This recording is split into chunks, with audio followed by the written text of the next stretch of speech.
Everyone, class live हो गई है ना? क्लास लाइव हो चुकी है, ऑडियो वीडियो सब कुछ क्लियर है। राजेश आ चुके हैं, सुमित, योगेश, जया, सूरज, पंकज। मैं एक बार देख लूं, सभी लोगों के कमेंट्स देख लेती हूं। अब मुझे एक बार बता दो आके कि लाइव हो गई है ना क्लास। हाँ जी बच्चों, Manoj, Sumit, Pankaj, Yogesh, Nitish, good evening everyone, good evening. सब ठीक है? क्लास स्टार्ट कर दें अपनी आज की। हम क्या पढ़ रहे थे लास्ट क्लास में? हम केमिस्ट्री की क्लास पढ़े थे कल, जिसमें हमने एटॉमिक स्ट्रक्चर, जिसमें हमने परमाणु संरचना फर्स्ट चैप्टर स्टार्ट किया था।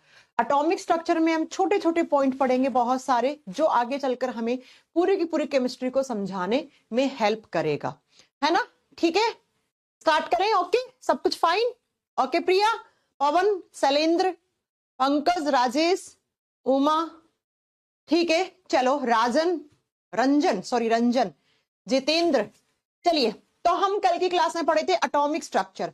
कल हमने क्या क्या पढ़ लिया था? कल हमने पढ़ा था एटम क्या होता है, एटम के सब एटॉमिक पार्टिकल्स कितने होते हैं, वो कहां कहां पे होते हैं, एटम के सेंटर में क्या होता है, उसका न्यूक्लियस, नाभिक, नाभिक में क्या रहते हैं, प्रोटॉन न्यूट्रॉन रहते हैं। बाहर ये जो सर्कुलर पाथ होते हैं, जिनको ऑर्बिट या शेल कहते हैं, जिनको कक्ष कहते हैं हम, उनमें इलेक्ट्रॉन रिवॉल्व करते रहते हैं। इलेक्ट्रॉन सारा दिन चक्कर काटते रहते हैं, झूमते रहते हैं।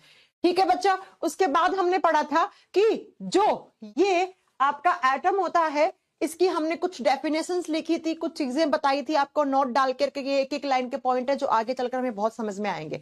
उसके बाद कल मैंने बताया था आपको कि 1 से लेके 20 तक एटॉमिक नंबर आपको याद करने हैं, परमाणु क्रमांक आपको याद करने हैं। तो किस किस बच्चे ने याद कर लिए? मैं उम्मीद यही कर रही हूं कि आप सबने याद कर लिए होंगे। और फिर मैंने कहा था एटॉमिक मास भी आपको याद करने हैं, उनके परमाणु द्रव्यमान भी आपको याद करने हैं। और परमाणु द्रव्यमान कैसे याद करते हैं वो भी मैंने कल बता दिया था। कोई स्टैंडर्ड फॉर्मूला नहीं था, लेकिन वो याद करने का एक तरीका है, तो आप उससे याद कर सकते हैं। अब चलते हैं आगे। देखो, बेसिक से एक एक चीजें लेके चल रहे हैं, फिर सारी चीजों को जोड़ के हम पीटी पढ़ेंगे, पीरियोडिक टेबल पढ़ेंगे, वहां पे सब कुछ काम में आएगा। अब जरा नोट डाल के कुछ मेरी चीजें लिखो, 3-4 पॉइंट लिखो, अच्छे से नोट डाउन करो। क्या बच्चा, मैंने कल आपको बताया था कि जो हम एलिमेंट्स होते हैं ना, जो तत्व होते हैं, उनको हम डिनोट किससे करते हैं? सिंबल से। तो ये जो एटॉमिक सिंबल है, ये एटॉमिक सिंबल सबसे पहले किस साइंटिस्ट ने दिया था, यानी कि किसने इंट्रोड्यूस किया था? एटॉमिक सिंबल का मतलब हो गया परमाणु प्रतीक, यानी कि जैसे आपने हाइड्रोजन को H दिया, ये तो बहुत बाद में आया। पहले क्या हुआ बच्चा? पहले जॉन डाल्टन जी ने पूरे के पूरे संसार को ये बताया, जॉन डाल्टन जी ने सबसे पहले एटॉमिक सिंबल बनाए कुछ। तो अगर आपसे पूछ रहे ना कि सबसे पहले ये एटॉमिक सिंबल किसके द्वारा इंट्रोड्यूस किए गए थे, तो जॉन डाल्टन जी ने सबको इंट्रोड्यूस करवाया था। लेकिन जॉन डाल्टन जी ने बहुत ही कॉम्प्लिकेटेड से सिंबल्स रखे थे, जैसे इस तरीके से एक का सिंबल रख दिया, एक का इस तरीके से रख दिया, किसी एक एलिमेंट का, किसी का इस तरीके से रख दिया, किसी का ऐसे रख दिया, 2 तरीके से। लेकिन ये बहुत कॉम्प्लिकेटेड चीजें हो रही थी। उसके बाद में जो मॉडर्न एटॉमिक सिंबल हैं, वो किसके द्वारा दिए गए थे? बहुत ध्यान से सुन लो कि मॉडर्न एटॉमिक सिंबल, आधुनिक जो परमाणुओं के प्रतीक हैं, लिखिए, वो किसने दिया था? आधुनिक परमाणु प्रतीक, ये किसके द्वारा दिया गया था? तो आप बताओगे वो दिया गया था बर्जीलियस के द्वारा। जो मॉडर्न एटॉमिक सिंबल है, सबसे पहले किसने इंट्रोड्यूस किया था? तो वो किया था जॉन डाल्टन ने। फिर जो आधुनिक परमाणु के प्रतीक थे, वो किसने दिया था? ये दिया जे बर्जीलियस। बर्जीलियस साइंटिस्ट का नाम तो आपको हिंदी इंग्लिश दोनों में सेम ही रहेगा।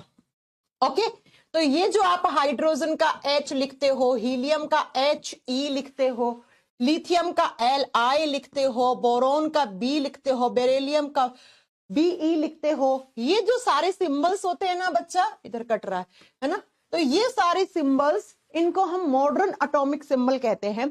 ये किसने दिया था? ये जे बर्जीलियस ने दिया था।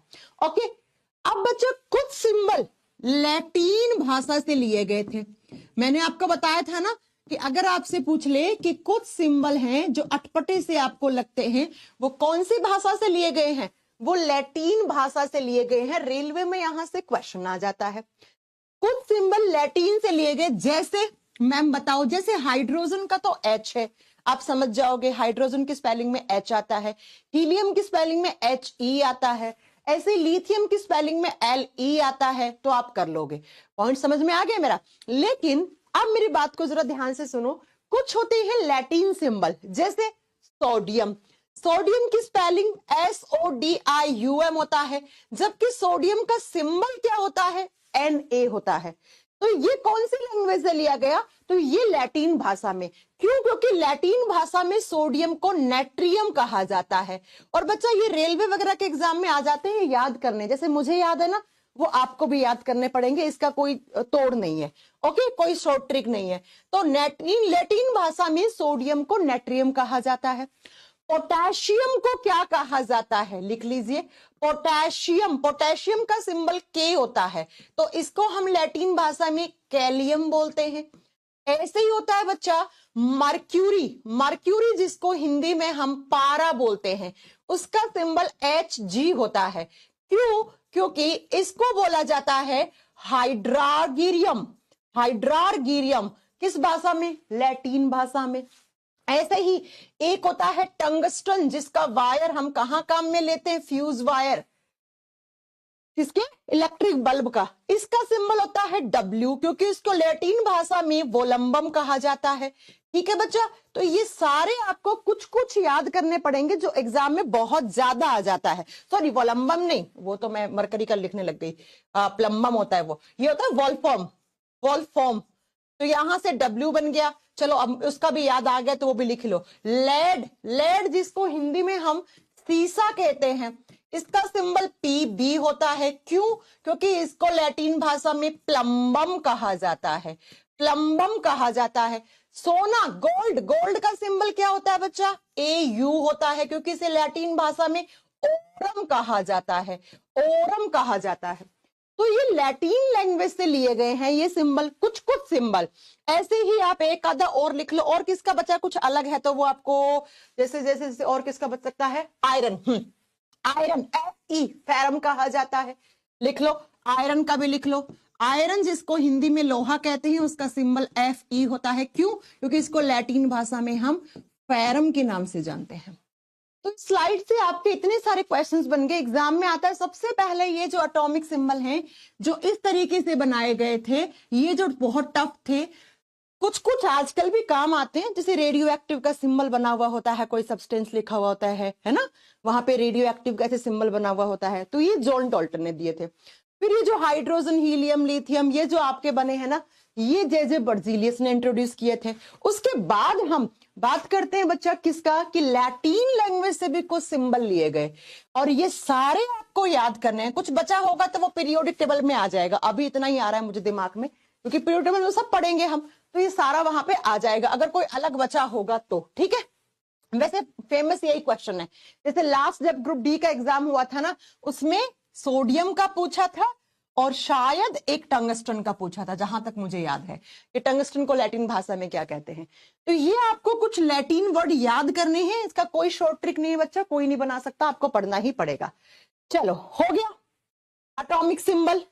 अब बच्चा बात ये आती है कि किसी भी एलिमेंट को हम किस तरीके से केमिस्ट्री में रिप्रेजेंट करते हैं।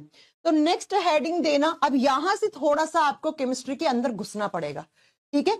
मैं बहुत ही स्टेप बाय स्टेप चीजें पढ़ा रही हूँ, बहुत ही बेसिक चीजें पढ़ा रही हूँ बच्चा, आगे चल के टफ होता जाएगा डे बाय डे, ठीक है। ओके, चलिए लिखिएगा जरा, रिप्रेजेंटेशन ऑफ एलिमेंट।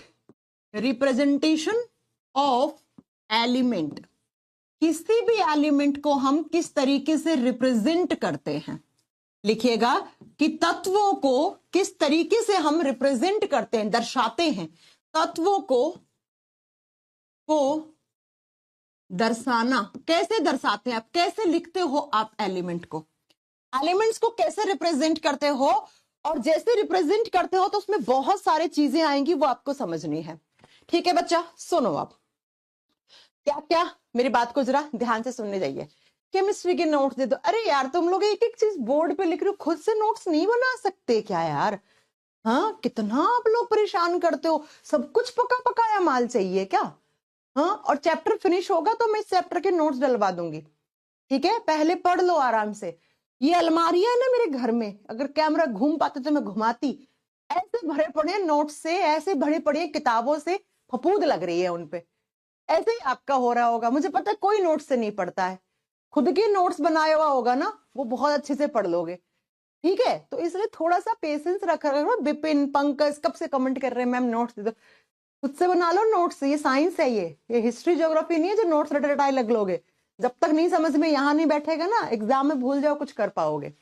चलो ठीक है, और वैसे भी हर चैप्टर फिनिश होने के बाद मैं उस चैप्टर के नोट्स डलवा दूंगी, डोंट वरी, हिंदी इंग्लिश दोनों एक ही मीडियम में डलवा दूंगी, तो थोड़ा सा पेशेंस रखो। देखो बच्चा, हम कैसे एलिमेंट्स को रिप्रेजेंट करते हैं? किसी भी एलिमेंट को जब रिप्रेजेंट किया जाता है उसको हम एक्स सिंबल से करते हैं, ठीक है? और उसके ऊपर यहां पे सर पे हम लिखते हैं उसका ए, और यहां लिखते हैं उसके पांव में जेड। अब ये ए जेड क्या होता है, बहुत ध्यान से समझना मेरी बात को। कोई भी एलिमेंट है एक्स नाम का एलिमेंट, ये हम एक कॉमन एलिमेंट को रिप्रेजेंट करते हैं। उसके सिर के ऊपर हम उसका ए लिखते हैं और उसके पांव में उसका जेड लिखते हैं, ठीक है? सर के ऊपर क्या लिखते हैं? उसका ए, और पांव में उसका जेड। अब क्या होता है जेड? जेड का मतलब होता है इस एलिमेंट का एटॉमिक नंबर। क्या? Atomic number. हिंदी में बोलोगे परमाणु संख्या या परमाणु क्रमांक। ये जो एक्स नाम का एलिमेंट है, इसके पांव में, इसके ये पांव है, पांव में इसका एटॉमिक नंबर होता है, और इसके सर पे इसका क्या होता है? एटॉमिक मास होता है। एटॉमिक मास कल मैंने पढ़ाया था हिंदी में, इसको परमाणु द्रव्यमान या परमाणु भार बोल सकते हो आप। तो इसके सर पे क्या होता है? इसका परमाणु द्रव्यमान होता है। तो इस तरीके से आप किसी भी एलिमेंट को रिप्रेजेंट करते हो। और यहीं पे जहां पे एटॉमिक मास लिखा हुआ होता है ना बच्चा, वहीं पे हम और साथ में क्या लिखते हैं? उसका एलिमेंट का चार्ज भी लिखते हैं, उसका आवेश भी लिखते हैं। जैसे आपने देखा होगा कैल्शियम के ऊपर इस तरीके से हम प्लस प्लस का 2 पॉजिटिव का निशान लगाते हैं, है ना? आपने देखा होगा कि ऑक्सीजन पे कभी कभी हम ऐसे 2 माइनस लगा देते हैं। तो ये क्या है? ये प्लस और माइनस, ये इन एलिमेंट्स का चार्ज है, आवेश है। अब यहां से बहुत सारी चीजें यहां पर, ठीक है, बहुत सारी चीजें यहां पे धीरे धीरे आपको समझ में आनी चाहिए। आज की क्लास अगर समझ में नहीं, कल की बिल्कुल नहीं आएगी, भूल जाना बिल्कुल। इसलिए मैं कह रही हूं ढंग से पढ़ लो। तो मैंने कहा कोई भी एलिमेंट है, उस एलिमेंट के पांव में उसका एटॉमिक नंबर होता है। अब आपसे एग्जाम में पूछ ले एटॉमिक नंबर को किससे डिनोट करते हैं? जेड से। एटॉमिक मास को किससे करते हैं? ए से करते हैं, सब बता दोगे। चलो अब सबसे पहले हम चार्ज की बात करते हैं। ये चार्ज किसी भी एलिमेंट का होता क्यों है? आवेश किसकी वजह से होता है? कल मैंने पढ़ाया था कोई भी एलिमेंट है उसके एटम में 3 सब एटॉमिक पार्टिकल्स होते हैं, इलेक्ट्रॉन, प्रोटॉन एंड न्यूट्रॉन। आप सब बच्चे जानते हो न्यूट्रॉन पे कोई चार्ज नहीं होता, इसका चार्ज 0 है। प्रोटॉन पे कैसा चार्ज होता है? +1। और इलेक्ट्रॉन का कैसा चार्ज होता है? -1। तो अगर मैं कह दूं किसी भी एलिमेंट के ऊपर जो चार्ज है वो किसकी वजह से है, तो आप बताओगे वो उसके इलेक्ट्रॉन और प्रोटॉन की वजह से है।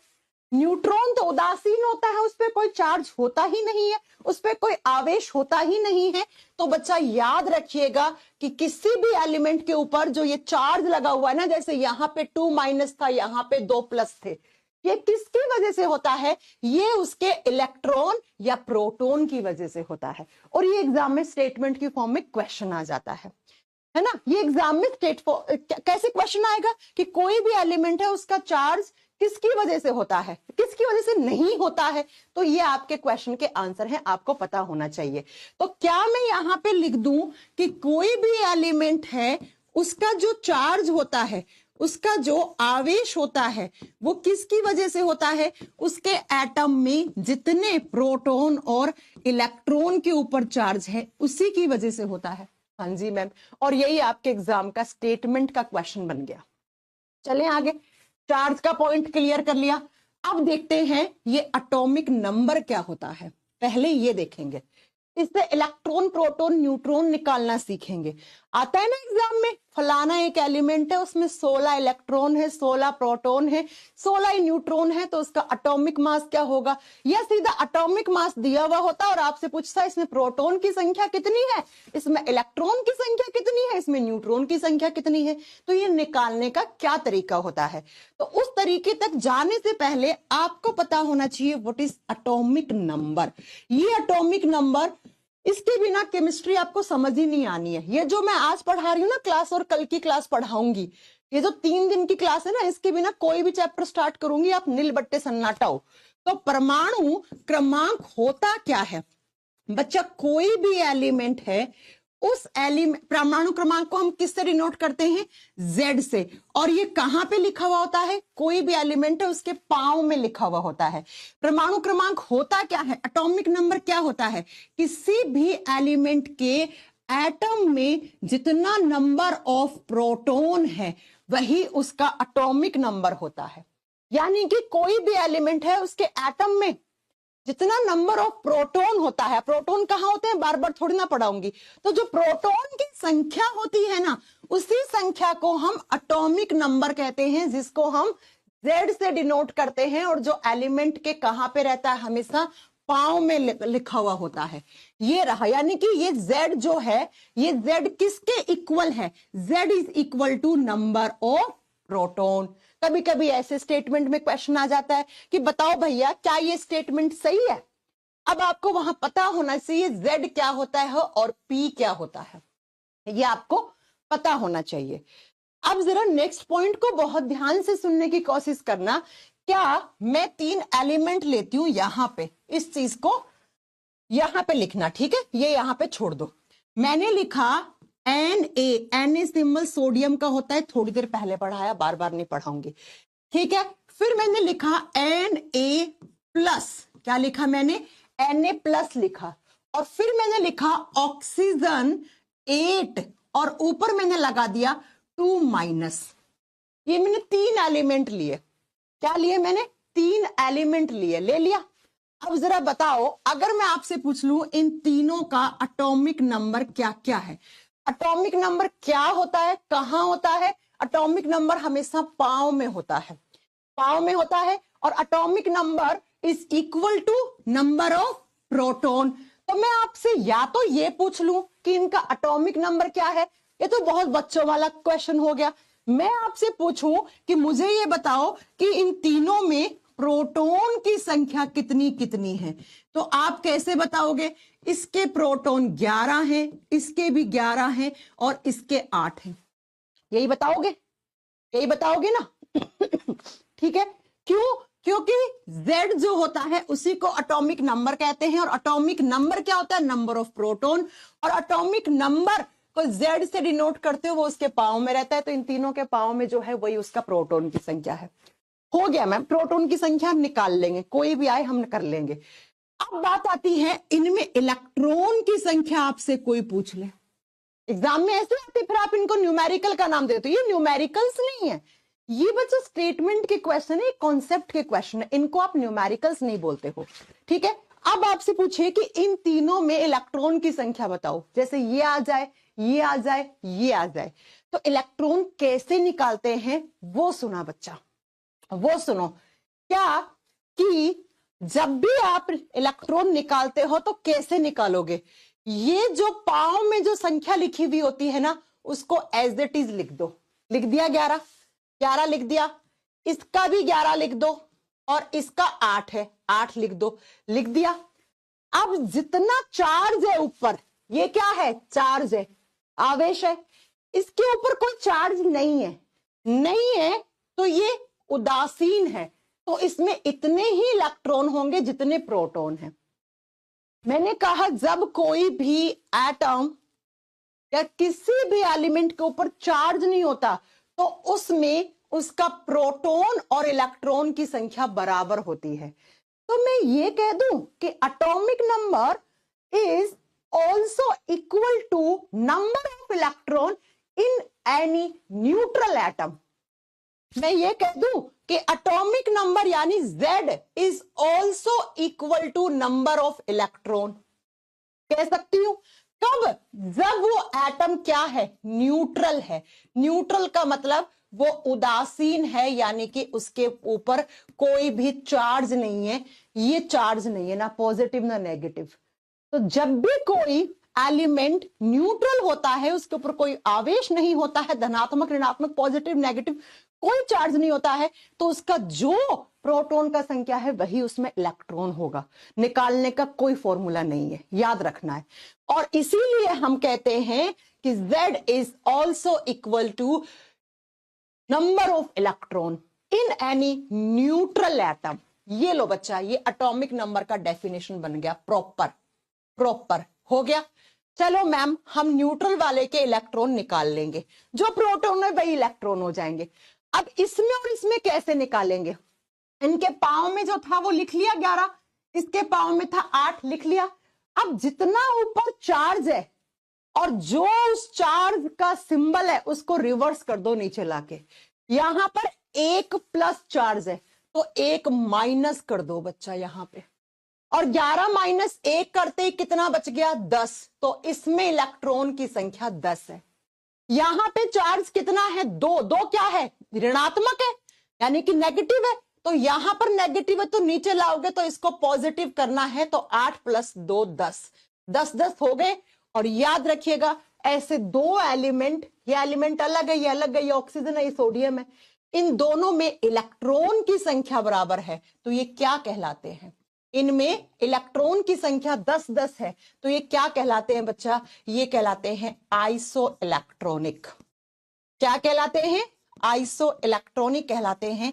हिंदी में बोलते हैं सम इलेक्ट्रॉनिक, सम इलेक्ट्रॉनिक कहते हैं इनको।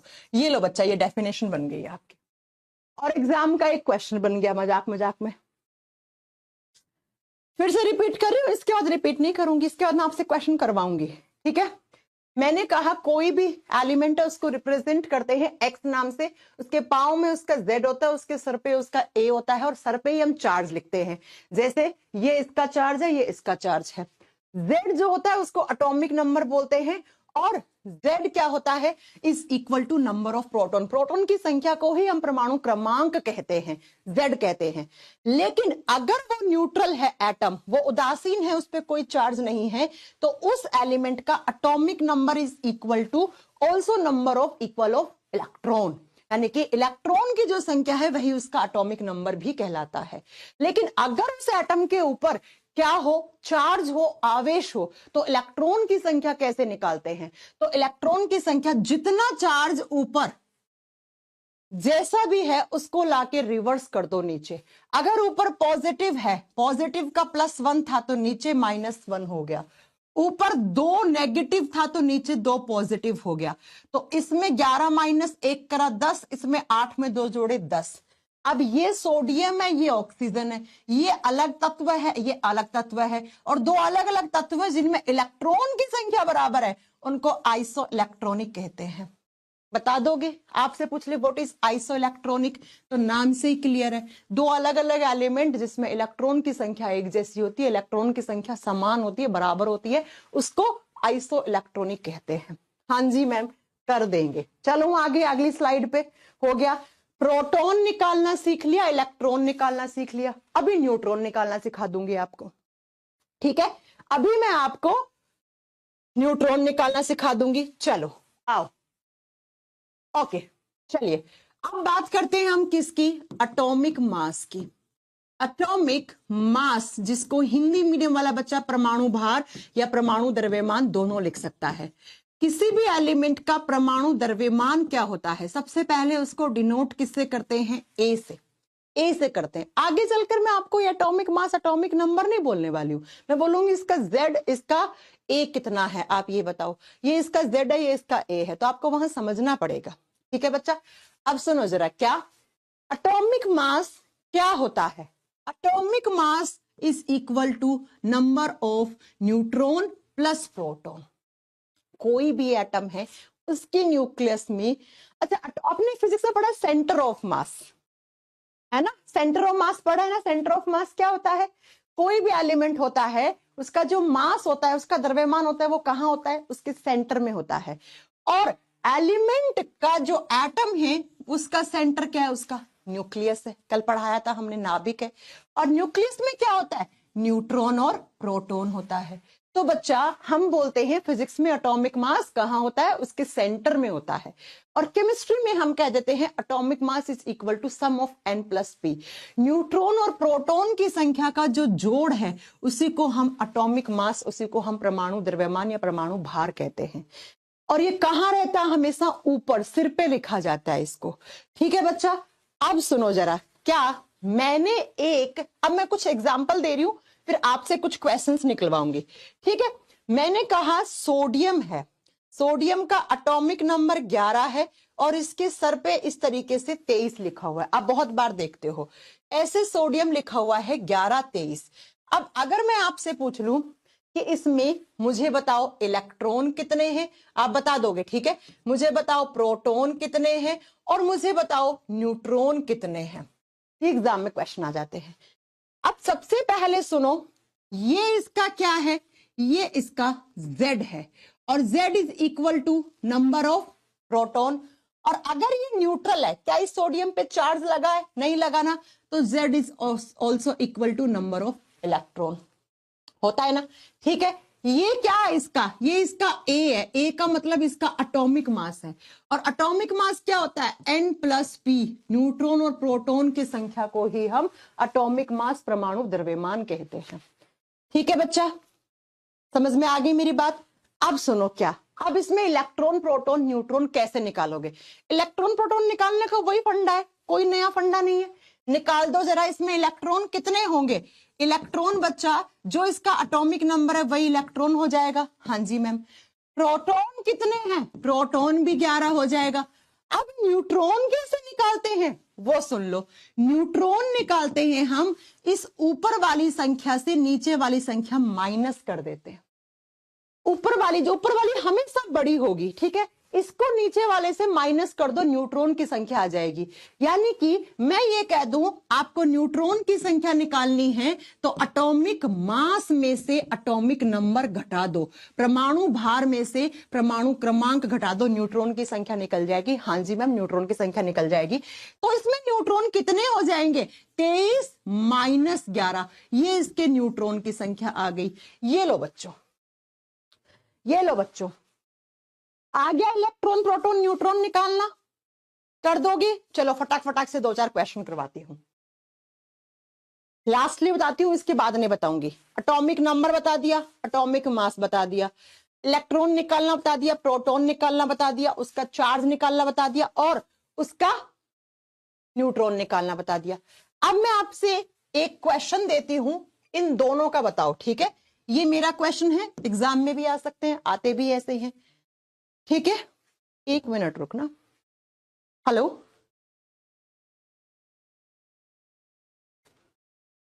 पता नहीं इतना क्या अर्जेंट है, 10 बार मिस कॉल कर दिया। चलो एक क्वेश्चन देती हूं। आर्गन, AR सिंबल होता है आर्गन का, आगे पढ़ोगे। आर्गन का एटॉमिक नंबर 18 होता है और आर्गन का एटॉमिक मास 40 होता है। एक और क्वेश्चन दे रही हूं आपको, कैल्शियम, कैल्शियम का एटॉमिक नंबर 20 होता है, एटॉमिक मास 40 होता है। अब इन दोनों में इलेक्ट्रॉन प्रोटॉन न्यूट्रॉन की संख्या बता दो मुझे फटाक से। मैं नहीं बताने वाली हूं, आप फटाक से बताओ, जल्दी बताओ बच्चों। अगर ये बता रही है तो मैं समझ जाऊंगी आपको आ जाएगा। इन दोनों में पहले इलेक्ट्रॉन की संख्या निकालो, फिर प्रोटॉन की संख्या निकालो, फिर न्यूट्रॉन की संख्या निकालो और मुझे बता दो। चलो बच्चों जल्दी बताओ, फिर अगला करें अपन। क्लास का टाइम होने वाला है, देखो आधे घंटे से ऊपर हो गया, फटाक फटाक बता दो मुझे, फिर आगे चले अपन।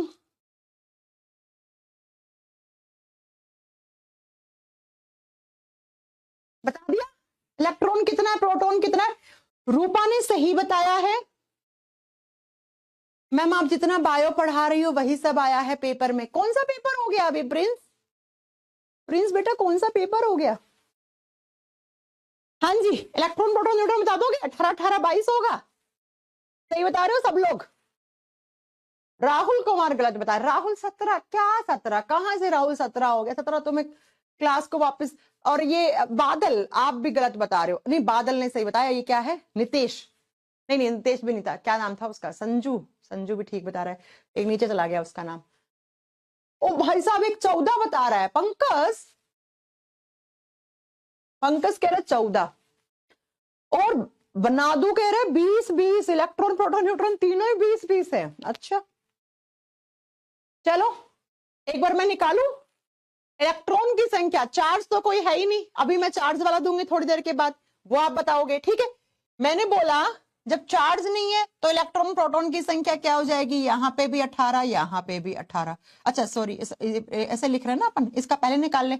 न्यूट्रॉन कैसे निकालेंगे? तो 40 माइनस 18, 40 माइनस 18 कितना होता है? तो आपको पता होना चाहिए, 22 ही होता है क्या? तो ये आ गया है ना। इधर क्या हो जाएगा? 20 हो जाएगा, और ये 40 है तो 20, ठीक है? ये लो बच्चा, ऐसे निकाल दोगे आप, निकाल दोगे। अब अगर मैं यहां पे लिख देती प्लस प्लस ऐसे, अब बताओ जरा इसमें। हाँ, मैंने एक और क्वेश्चन जोड़ दिया इसमें, मैंने ऐसे बना दिया। अब बताओ फटाक से, इसमें न्यूट्रॉन की संख्या कितनी हो जाएगी? Ca प्लस प्लस में कैल्शियम के ऊपर 2 मैंने पॉजिटिव चार्ज दे दिया, तो चार्ज वाला भी आ जाएगा, तो कर दोगे ना, रिवर्स कर देना, जितना ऊपर चार्ज है उसको उल्टा कर देना नीचे लाके। अगर ऊपर 2 है प्लस का तो नीचे -2 हो जाएगा, ऊपर -4 है तो नीचे +4 हो जाएगा। ठीक है बच्चा, कर लोगे ये क्वेश्चन? एग्जाम में आ जाते हैं, बचकाना से क्वेश्चन होते हैं, और ढंग के एग्जाम में भी आ जाते हैं कभी कभी। तो आपने atomic number, atomic mass, electron proton neutron charge, ये सब कुछ सीधे समझ ली। चलो अब चलते हैं थोड़ा सा आगे, आगे चलो बच्चों। चलिए अब जरा नोट डाल के एक पॉइंट लिखना, नोट डाल के एक पॉइंट लिखना। हेनरी मोजले करके एक साइंटिस्ट थे। क्या साइंटिस्ट का नाम क्या था? हेनरी मोजले। और हेनरी मोजले जी ने ना एक स्टेटमेंट दी थी। क्या स्टेटमेंट दी थी? बहुत ध्यान से सुनना। और इसी स्टेटमेंट से आपका मॉडर्न पीरियोडिक टेबल भी बना है पूरा, जो एलिमेंट्स बने हैं ना, जैसे आपको पता है कि सोडियम 11 नंबर पे रखा हुआ है उस पीरियोडिक टेबल में, 11 पे क्यों रखा है ना, 13 पे एल्यूमिनियम को क्यों रखा, 20 पे कैल्शियम को क्यों रखा, 30 पे जिंक को क्यों रखा, 80 पे मरकरी को क्यों रखा। तो हेनरी मोजले जी ने एक चीज बताई थी। आशीष अब समझ में नहीं आएगी, क्लास 40 मिनट लेट हो, समझ में नहीं आएगी, छोड़ दो क्लास, कल देखना। हेनरी मोजले ने कहा कोई भी एलिमेंट है ना, उसका जो केमिकल प्रॉपर्टी होता है, केमिकल प्रॉपर्टी होता है, केमिकल प्रॉपर्टीज, ये किस पे डिपेंड करती हैं? किसी भी एलिमेंट के chemical properties depends on its atomic number. Atomic number क्या कहा इन्होंने? कहा, किसने कही ये स्टेटमेंट? पहले तो ये लिख लो, this statement was given by Henry Moseley, क्योंकि आ जाता है ये स्टेटमेंट का क्वेश्चन। हेनरी मोजले करके एक साइंटिस्ट थे जो आपका पीछा नहीं छोड़ेंगे, आगे फिर से आएंगे, ठीक है? हेनरी मोजले, इन्होंने एक स्टेटमेंट दिया, इन्होंने कथन दिया। क्या कहा इन्होंने? कहा किसी भी तत्व के जो रासायनिक गुण होते हैं, जो उसकी केमिकल प्रॉपर्टीज होते हैं, जो उसका केमिकल बिहेवियर बोल दो, केमिकल बिहेवियर, केमिकल प्रॉपर्टीज बोल दो, जो उसका रासायनिक व्यवहार या रासायनिक गुण होता है, वो किस पे डिपेंड करता है? रासायनिक गुण किस पे निर्भर करता है? तो उसके परमाणु क्रमांक पे निर्भर करता है, ना कि उसके परमाणु भार पे, यानी कि एटॉमिक नंबर पे डिपेंड करता है, उसके परमाणु क्रमांक पे डिपेंड करता है। अब ये स्टेटमेंट को मैं थोड़ा सा समझाने चाह रही हूं आपको। ये स्टेटमेंट किसने कही? तो ये हेनरी मोजले जी ने कही कि भाई कोई भी एलिमेंट है, उसकी केमिकल बिहेवियर जो होगा ना, जो उसका रासायनिक व्यवहार होगा, वो उसके परमाणु क्रमांक पे निर्भर करता है। अब बच्चा मैं एक स्टेटमेंट दे रही हूं, आप मुझे बताना क्या ये सही है? मैंने लिखा इधर atomic mass, atomic mass Hindi में मैं लिखती हूं परमाणु द्रव्यमान। कोई एक बच्चा कह रहा है मैम बायो खत्म हो गया क्या? कितने दिन बाद क्लास कर रहे हो अनवर? हा? अभी कहाँ हो गया, 3 दिन बायो 3 दिन केमिस्ट्री चलवा लिया आप लोगों ने जिद करके। कहा था पहले बायो खत्म कर लो, लेकिन नहीं मान रहे थे। चलो सुनो, मैंने कहा मैं एक स्टेटमेंट दे रही हूं, आप लोगों से पूछ रही हूँ कि आप लोग बताओ, एग्जाम में आता भी है क्वेश्चन। एटॉमिक मास और एटॉमिक नंबर में क्या रिलेशन होता है? एटॉमिक मास और एटॉमिक का क्या संबंध है, परमाणु भार का परमाणु क्रमांक से क्या संबंध है। ठीक है, ये आपसे मैंने पूछा और मैं ऑप्शन भी दे दे रही हूं। यहां पे एक सिंबल लगेगा, क्या लगेगा, ये सिंबल लगेगा, ये लगेगा, ये लगेगा, ये लगेगा, ये लगेगा, इसमें से कौन सा सिंबल लगेगा। कल की क्लास में मैंने एक चीज पढ़ाई थी, मैंने कहा था एटॉमिक मास हमेशा एटॉमिक नंबर से बड़ा होता है। चलो पीछे की स्लाइड्स में देखते हैं। एटॉमिक मास बड़ा है ना ये इससे, इसका भी एटॉमिक मास बड़ा है, एटॉमिक नंबर से एटॉमिक मास बड़ा होता है हमेशा। देख लो इसका भी बड़ा है, कहीं से भी देख लो ना, किसी भी एलिमेंट का एटॉमिक मास जो होता है ना वो बड़ा होता है किससे, एटॉमिक नंबर से। एक एलिमेंट को छोड़ दो, कौन सा एलिमेंट था भाई साहब, ये है आवारा तत्व, इसे नोटोरियस एलिमेंट कहा जाता है। आवारा है, आवारे कुत्ते होते हैं ना, यहां वहां घूमते रहते हैं, ये भी एक जगह नहीं टिकता, हाइड्रोजन भी, इसको notorious element of periodic table कहते हैं, आगे बताएंगे क्यों। समझे ना मेरी बात, मैंने कहा था हाइड्रोजन का एटॉमिक नंबर एटॉमिक मास एक एक होता है, बराबर होता है। तो मैं ये कह दूं कि एटॉमिक मास हमेशा बड़ा होगा, लेकिन हाइड्रोजन के केस में ये बराबर भी होगा। तो एटॉमिक मास और एटॉमिक नंबर का रिलेशन निकाल दिया आपने, हाँ जी निकाल दिया। ये एग्जाम का क्वेश्चन, ये एग्जाम का क्वेश्चन, ठीक है। हाँ मिर ने बहुत सही आंसर दिया, हो गया बच्चा। चलूं अगली स्लाइड पे, अभी नहीं समझ में आ रहा कि मैम ये सब क्यों बता रही है, आगे चल के सब समझ में आएगा, ठीक है। और हेनरी मोजले ने कहा कि कोई भी आपका क्या है एलिमेंट है, उसका जो केमिकल प्रॉपर्टीज होगा, अब ये केमिकल प्रॉपर्टीज क्या होती हैं, valency, atomic radius, electropositivity, electronegativity, ये सब आएगा धीरे धीरे। ये केमिकल प्रॉपर्टीज हमेशा किसकी, एटॉमिक नंबर पे डिपेंड करती हैं, और इसी एटॉमिक नंबर के आधार पे हेनरी मोजले ने एलिमेंट्स को अरेंज करके क्या बना दिया, पीटी बना दिया। पीटी का मतलब पीरियोडिक टेबल, आवर्त सारणी बना दिया। तो एक दूसरा क्वेश्चन यहां से क्या बना, हेनरी मोजले ने जो पीरियोडिक टेबल बनाया, जो पीटी बनाया, वो उन्होंने किसके आधार पे, आपको बताना है, वो परमाणुओं के परमाणु क्रमांक के आधार पे बनाया, according to their atomic number. और एटॉमिक नंबर हमेशा छोटा होता है किससे, एटॉमिक मास से, और इसी एटॉमिक नंबर पे डिपेंड करता है कोई भी केमिकल है उसकी क्या, कोई भी एलिमेंट है उसका केमिकल प्रॉपर्टीज क्या होगा, यानी कि उसकी इलेक्ट्रोपॉजिटिविटी, उसकी इलेक्ट्रोनेगेटिविटी, उसकी वैलेंसी, ये सब क्या होती है, ये किस पे डिपेंड करेगा, इस पे। और ये स्टेटमेंट किसने बोली, हेनरी मोजले ने। इतना लिख के छोड़ दो, आ जाओ अगले पॉइंट पे, आ जाओ अगले पॉइंट पे। जरा बात करते हैं किसकी, मैंने आपको बताया था कोई भी एलिमेंट है उसमें 3 सब एटॉमिक पार्टिकल होते हैं, हम आज एक की बात करेंगे और वो एक है आपका इलेक्ट्रॉन। इलेक्ट्रॉन की खोज किसने की थी, तो आप बताओगे इलेक्ट्रॉन की डिस्कवरी किसके द्वारा की गई थी, जे थॉमसन। लिख दो, electron was discovered by J Thomson. Electron की खोज जे थॉमसन ने की थी, ठीक है, जे थॉमसन ने की थी। हिंदी में साइंटिस्ट का नाम इंग्लिश में ही लिखा करो, इतनी इज्जत दिया करो साइंटिस्ट लोगों को, ठीक है। अब आपको पता है इलेक्ट्रॉन पे कैसा चार्ज होता है, इलेक्ट्रॉन पे कैसा चार्ज होता है, पॉजिटिव या नेगेटिव, आप जानते हो इलेक्ट्रॉन पे नेगेटिव चार्ज होता है। और इलेक्ट्रॉन के चार्ज का वैल्यू कितना होता है, कितना होता है, इसका आवेश का मान कितना होता है, तो 1.6 इंटू 10 की पावर -19 कुलाम।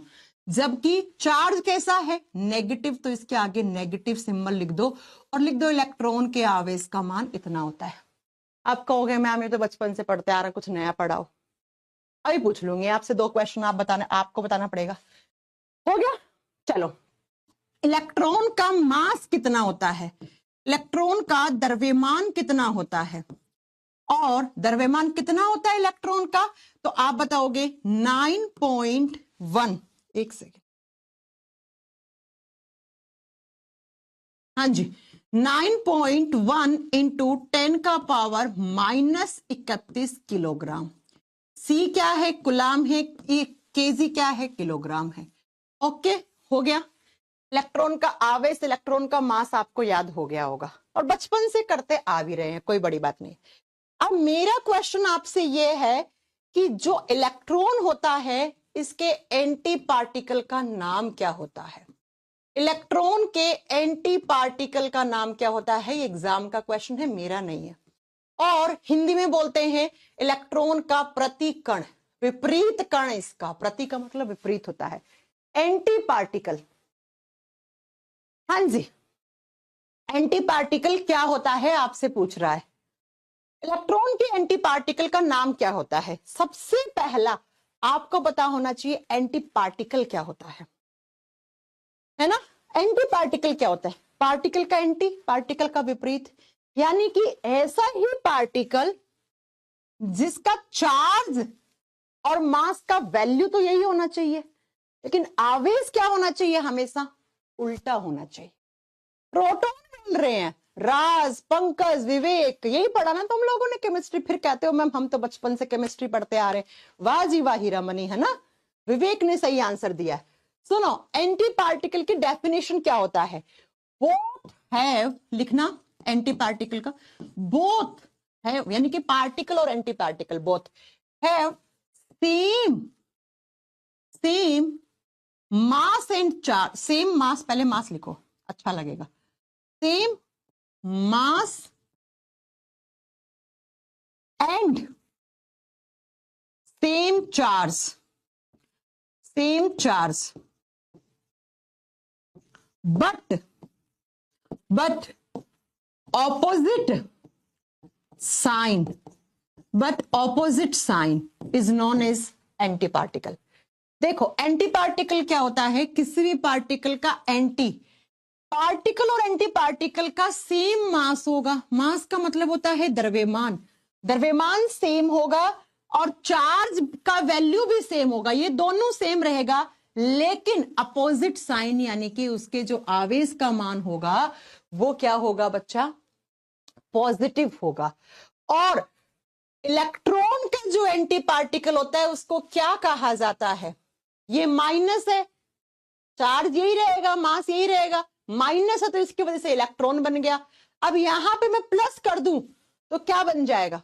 यहां पे मैं प्लस कर दूं तो मास और आपका जो चार्ज है वो तो सेम रहेगा, तो उसको आप क्या बोल दोगे? उसको आप बोल दोगे पॉजिटिव इलेक्ट्रॉन। ये नेगेटिव इलेक्ट्रॉन है, ये पॉजिटिव इलेक्ट्रॉन, दोनों को जोड़ो, पॉजिटिव और इलेक्ट्रॉन क्या बन जाएगा? पॉजिट्रॉन। क्या बन जाएगा? पॉजिट्रॉन। और एग्जाम में आता है इस पॉजिट्रॉन की डिस्कवरी किसने की थी? तो लिख दो एंडरसन। पॉजिट्रॉन की खोज, इसकी डिस्कवरी किसने की थी? आया ना क्वेश्चन, देखा है प्रीवियस ईयर में, कभी लगाया प्रीवियस ईयर का? तो एंडरसन नाम के साइंटिस्ट ने इसकी खोज की थी। ये लो बच्चा, एग्जाम में क्वेश्चन आएगा इलेक्ट्रॉन का एंटी पार्टिकल क्या होता है?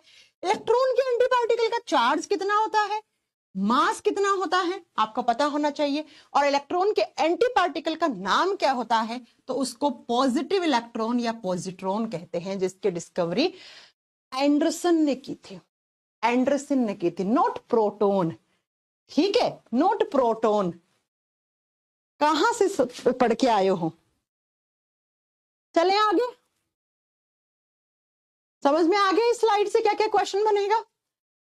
चलो आगे, बहुत आसान समझा रही हूं मैं, इससे ज्यादा तो फिर नागिन डांस करके समझा सकती मैं, अब नहीं है मेरे में हिम्मत इससे आसान समझाने का। तो पॉजिट्रॉन क्या होता है, इसकी खोज किसने की, किसका एंटी पार्टिकल होता है, बता दोगे क्वेश्चन बन गए तो? हाँ जी मैम बता देंगे। अब आओ जरा नेक्स्ट पॉइंट पे। आप जानते हो केमिस्ट्री में क्या बनते हैं? केमिस्ट्री में बॉन्ड बनते हैं। ये कलर तो आपको नहीं दिखेगा ना, नहीं। चलो, केमिस्ट्री में क्या बनते हैं? आबंध बनते हैं, बॉन्ड फॉर्मेशन होता है केमिस्ट्री में। अब आप कहोगे मैम हम तो जिंदगी में भी बॉन्ड बनाना चाहते हैं किसी ना किसी से, तो उसके लिए आपकी केमिस्ट्री स्ट्रोंग होनी चाहिए किसी से, तब आपका बॉन्ड बनेगा, है ना? हिंदी में बोलते हैं आबंध का बनना, लिख लो, आबंध या बंध भी बोलते हैं, ठीक है, आबंध का बनना, या लिख दो बंध का बनना। आप जानते हो केमिस्ट्री में बॉन्ड बनते हैं, है ना, पढ़ा है ना, hydrogen bond, ionic bond, metallic bond, आगे पढ़ोगे भी सारा। ठीक है, अब मेरी बात को जरा ध्यान से सुनना। केमिस्ट्री में, अच्छा ये बताओ, बॉन्ड बनना कैसा प्रोसेस है? फिजिकल प्रोसेस है या केमिकल प्रोसेस है? अगर मैं आपसे पूछूं कोई भी दो एलिमेंट है उनके बीच में बॉन्ड बन रहा है, वो फिजिकल प्रोसेस है, वो भौतिक अवस्था है, या उसकी केमिकल प्रोसेस है? आप सब जानते हो बॉन्ड बनना क्या होता है, केमिकल प्रोसेस होता है। पहली पॉइंट तो यही आप लिख लो, ठीक है। केमिकल प्रोसेस का मतलब है रासायनिक क्रिया है, ये कोई फिजिकल प्रोसेस नहीं है। फिजिकल प्रोसेस क्या होता है बच्चा? बताती हूं अभी फिजिकल प्रोसेस क्या होता है। स्लाइड का जलना, स्लाइड का बुझना, ये फिजिकल प्रोसेस है ना। केमिकल प्रोसेस वो होती है जहां पे इलेक्ट्रॉन काम में आते हैं, इलेक्ट्रॉन काम में आता है। अब सुनो जरा, क्या यहां से कुछ पॉइंट आपको मुझे क्लियर करना है। क्या करना है क्लियर, वो सुनो। कोई भी एलिमेंट है, ठीक है, इस तरीके से एलिमेंट है, ये उसका एटम है। आप जानते हो कोई, मैं एलिमेंट का नाम नहीं ले रही हूं, ये उसका क्या है, न्यूक्लियस है, उसका नाभिक है। और नाभिक के बाहर ये जो गोल गोल चक्कर बताए थे, ये क्या बता, इसको क्या कहते हैं हम? ऑर्बिट कहते हैं, कक्ष कहते हैं, शेल कहते हैं। और इन शेल में क्या रहते हैं? इलेक्ट्रॉन रहते हैं, झूमते रहते हैं इलेक्ट्रॉन, है ना, झूमते रहते हैं ना। इसमें भी इलेक्ट्रॉन झूमते रहते हैं। इसको के बोलते हैं, इसको एल बोलते हैं, इसको एम बोलेंगे, इसको एन बोलेंगे, इसको ओ बोलेंगे, इसको पी बोलेंगे। इनमें मैक्सिमम नंबर ऑफ इलेक्ट्रॉन भी आप निकाल सकते हो, कौन से फॉर्मूले से? 2n² से निकाल सकते हो, सब पढ़ा चुके हो। अब ऐसे आपको आना चाहिए, ऐसे केमिस्ट्री आपको लर्न होगी कि ये मैम ने बनाया, तो इसके पीछे का इतिहास जो पढ़ा चुके हैं वो आपको आना चाहिए। अब सुनो बच्चा, मैं क्या बताना चाह रही हूं। कोई भी केमिकल प्रोसेस होती है, यानी कि जब बॉन्ड बनते हैं, क्या बनते हैं? बॉन्ड बनते हैं। तो बॉन्ड बनने में कौन से इलेक्ट्रॉन हिस्सा लेते हैं, मैं ये बता रही हूं, ठीक है। ये जो कोई भी एलिमेंट है, उसका जो सबसे आउटर शेल है, आउटर ऑर्बिट है, जैसे इसमें दो ही है, के और एल दो ही है ना। ये इसका के बोल देंगे, ये इसका एल बोल देंगे, दो ही शेल है। तो इसका आउटर कौन सा हो गया? ये हो गया ना। तो इस आउटर शेल को क्या कहा जाता है, पहले ये सुनो। आउटर शेल को हम केमिस्ट्री में कहते हैं वैलेंस सेल। क्या कहते हैं इसको? वैलेंस शेल कहते हैं। हिंदी में बोलते हैं इसको बाहरी कक्षा, या हम इसको कह देते हैं संयोजी कक्षा। संयोजी कक्षा या बाहरी कक्षा, कोई भी एलिमेंट है उसके आउटर वाला शेल जो होता है ना, उसको हम वैलेंस शेल कहते हैं। अब मैं आउटर शेल नहीं बोलूंगी, आगे से मैं वैलेंस शेल बोलूंगी, ठीक है। और इस वैलेंस सेल में जो भी इलेक्ट्रॉन होते हैं, मुझे नहीं पता 2 4 6 8 कितने होते हैं, मुझे नहीं मतलब उससे। इन इलेक्ट्रॉन को कहा जाता है वैलेंस इलेक्ट्रॉन। इनको क्या कहा जाता है? इनको वैलेंस इलेक्ट्रॉन, इनको संयोजी इलेक्ट्रॉन कहा जाता है। क्या? संयोजी इलेक्ट्रॉन। और याद रखिएगा, जब भी कहीं पर भी कोई एलिमेंट्स के बीच में बॉन्ड बनता है, तो बॉन्ड बनने में हिस्सा यही इलेक्ट्रॉन लेते हैं, ये वाले। ये कहाँ है? वैलेंस सेल वाले। ये अंदर वाले नहीं है, के शेल वाले नहीं है, ये तो अंदर होगी ना इसकी, आउटर शेल वाले। आउटर शेल को हमने क्या बोला? Valence shell. तो मैं ये कह दूं कि जब भी कहीं पे कोई बॉन्ड बनता है तो उसमें कौन हिस्सा लेता है?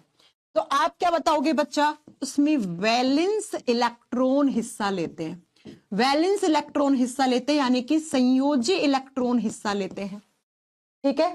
संयोजी इलेक्ट्रॉन हिस्सा लेते हैं। अब मैं एक लाइन बोल रही हूं, ठीक है। क्या कोई भी एलिमेंट है, उसका केमिकल बिहेवियर, एलिमेंट्स का केमिकल बिहेवियर इज केमिकल, अच्छा ऐसा लिखो, थोड़ा स्टेटमेंट से करो। Chemical behaviour of an element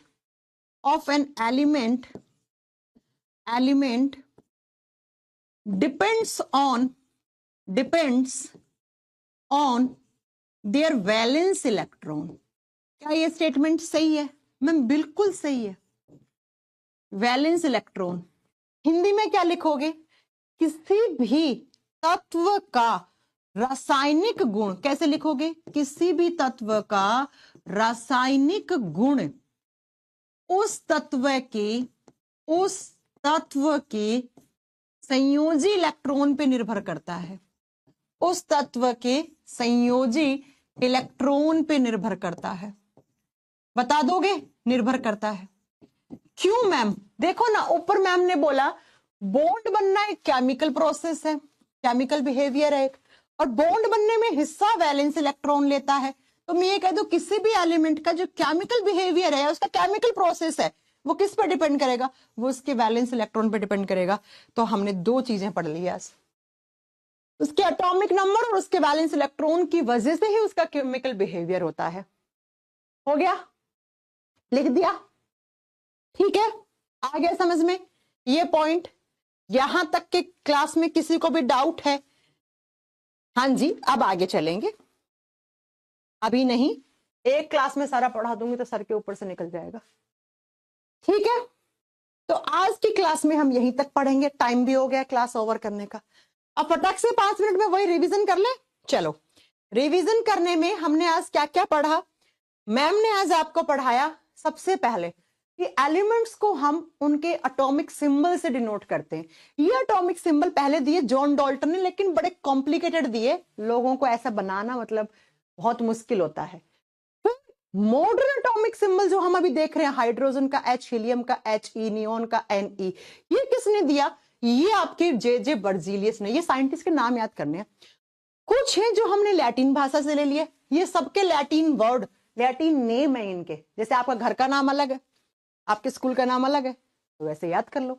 ये इनका घर का नाम है सोडियम, ये इनके स्कूल का नाम है नेट्रियम, है ना? चलो, ये आपको याद करने पड़ेंगे। उसके बाद हमने पढ़ा एटॉमिक नंबर क्या होता है और एटॉमिक मास क्या होता है। एटॉमिक नंबर क्या होता है और कोई भी एलिमेंट है उसका चार्ज क्या होता है, वो पढ़ा दिया मैंने। एटॉमिक नंबर को किससे डिनोट करते हैं, फिर मैंने बता दिया प्रोटॉन और इलेक्ट्रॉन कैसे निकालते हैं।